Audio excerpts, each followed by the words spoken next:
جن فیملیز کے اندر حج کے سلسلے ہوتے ہیں کہ چلو حج فرض ہو گیا ادا کرو، تو وہ جوانی میں حج کر کے آتے ہیں، اور جن خاندان کے اندر یہ سلسلے یوں نہیں ہیں تو وہ بڑھاپے کا انتظار کرتے ہیں، بوڑھے ہوں گے تو حج کریں گے۔ حالانکہ آپ ایک بوڑھے سے پوچھئے گا جو حج کر کے آئے، ایک بوڑھے سے پوچھئے گا کہ حج جوانی میں جانا چاہیے یا بڑھاپے میں؟ اگر آپ کو بوڑھے یہی مشورہ دیں کہ نہیں بڑھاپے میں ٹھیک تھا، بڑے بالکل توانائی سے ہم نے حج کیا ہے، سب کچھ کر لیا، بڑا زبردست،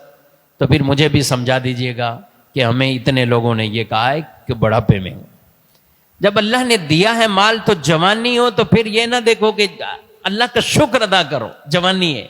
حج کر لو۔ ایک روایت ہمیشہ ذہن میں رکھیے،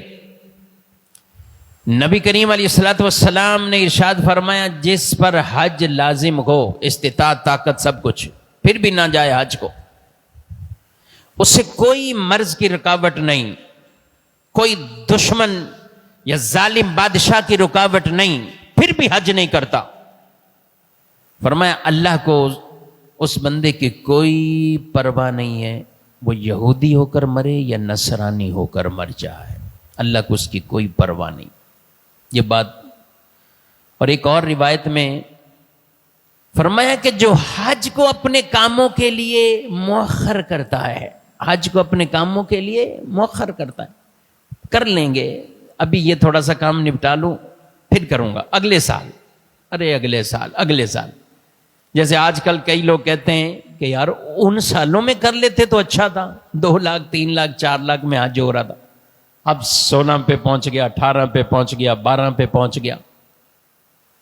تو جب ہم دنیاوی کاموں کی وجہ سے حج کو روکتے ہیں، مؤخر کرتے ہیں، فرمایا گیا وہ شخص دیکھے گا حاجی حج کر کے واپسی آ جائیں گے، اس کا کام ایسے ہی اٹکا ہوا پڑا ہوا ہے، اس کا کام بھی نہیں ہوا ہوگا۔ بچوں کی شادیوں میں کوئی رکاوٹ ہو، گھر بنانا ہے، دکانیں بنانی ہیں، کچھ اور بزنس شروع کرنا ہے، حج کے لیے آپ نے مؤخر کر دیا۔ حج کو کہا کہ ابھی حج مؤخر کرتے ہیں، کام پہلے کر لیتے ہیں، تو کام بھی نہیں پورا ہوگا۔ اس کے برعکس ان لوگوں کو دیکھیے کہ جو کام کو مؤخر کر کے کہتے ہیں اللہ نے جب دیا ہے حج کر کے آتے ہیں۔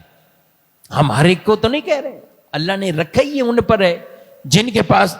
ایسی طاقت وسعت ہے، ہر ایک کو نہیں رکھا۔ اتنا مال جس کو اللہ پاک نے دیا ہے کہ وہ حج بھی کرے، گھر والوں کا خرچہ بھی اس کے پاس موجود ہو، جو کچھ اپنا بزنس کر رہا ہے وہ بھی بالکل ختم نہ ہو، یعنی چلتا رہے، اگرچہ کچھ اونچ نیچ کمی تو ہوتی ہے لیکن چلتا رہے۔